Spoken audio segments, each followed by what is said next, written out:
Santapan Harian Kamis 22 September 2022.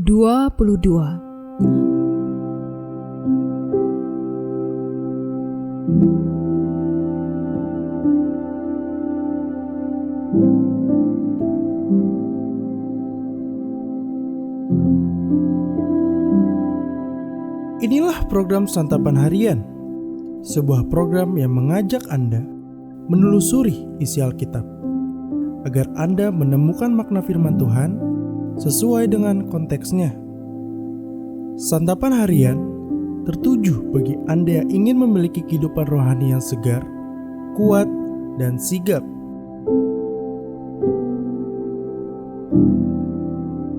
Hari ini kita akan membaca Wahyu pasal yang ke-8, ayat yang pertama hingga ayatnya yang ke-5.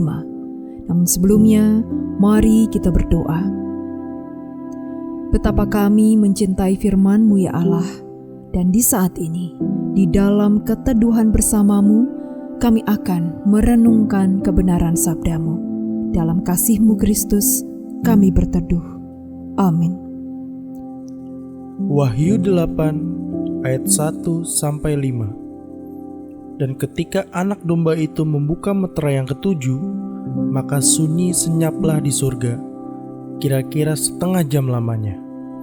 Lalu aku melihat ketujuh malaikat yang berdiri di hadapan Allah, dan kepada mereka diberikan 7 sangkakala.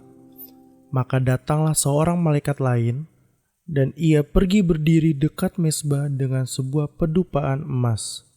Dan kepadanya diberikan banyak kemenyan untuk dipersembahkannya bersama-sama dengan doa semua orang kudus di atas mezbah emas di hadapan tahta itu.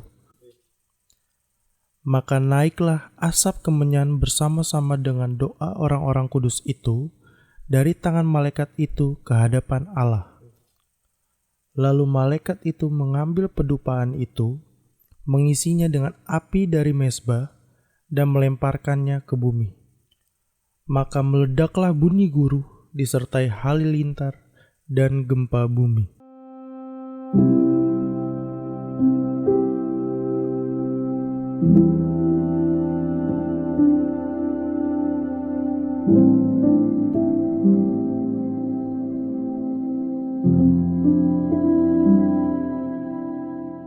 Sahabat Santapan Harian, siapakah penguasa atas kehidupan? Dunia kuno akan memandang pada kaisar, karena jelas sang kaisarlah yang mempunyai kekuasaan, tentara, dan harta yang besar. Namun Yohanes melihat visi anak domba yang mengalahkan imperium Romawi yang menindas umat Allah.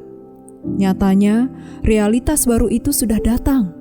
Materai yang mengunci kitab sampai akhir zaman yang diperintahkan pada Daniel, sekarang dibuka oleh sang anak domba.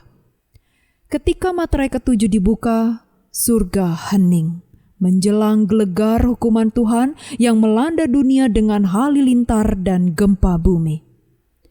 Dunia modern kita tetap penuh dengan ketidakadilan dan kekejaman. Masih ada orang yang sanggup menindas dan menginjak orang lain. Siapakah penguasa zaman modern? Kebanyakan orang akan menunjuk pada pembesar, hartawan, dan pejabat modern. Namun, Yohanes menawarkan visi anak domba yang mengalahkan dan menghukum kejahatan. Sanggupkah kita menjadi saksi yang setia kepada realitas yang berbeda itu? Sesungguhnya, kita terus hidup dalam realitas baru yang digenapi oleh anak domba. Namun, mata rohani kita sering tak sanggup melihatnya. Yohanes menyaksikan visi orang-orang kudus yang terus berdoa dan memberikan persembahan kudus kepada Allah di tengah realitas demonstrasi kekuasaan dunia. Mungkinkah doa-doa kita sesungguhnya jauh lebih berkuasa daripada realitas kuasa dunia yang kita hidupi? Ketika sangkakala murka ditiup dan cawan penghakiman ditumpahkan ke bumi, di pihak siapakah kita berdiri? Kekuasaan dunia terlalu nyata menghadang, menawarkan berbagai upah, bahkan sering ditimpali dengan bahasa agamawi. Nyatanya, banyak pembesar agama jatuh memalukan menjadi bukti besar kuasa imperium dunia. Namun, Yohanes mengingatkan bahwa dunia yang dikangkangi kuasa si jahat bukanlah realitas satu-satunya. Murka hukuman Allah akan menghantam si jahat sampai ke langit, dan umatnya yang setia akan menyaksikan perlindungannya. Mari kita berdoa. Bapa, tolong kami untuk setia dalam melayani-Mu.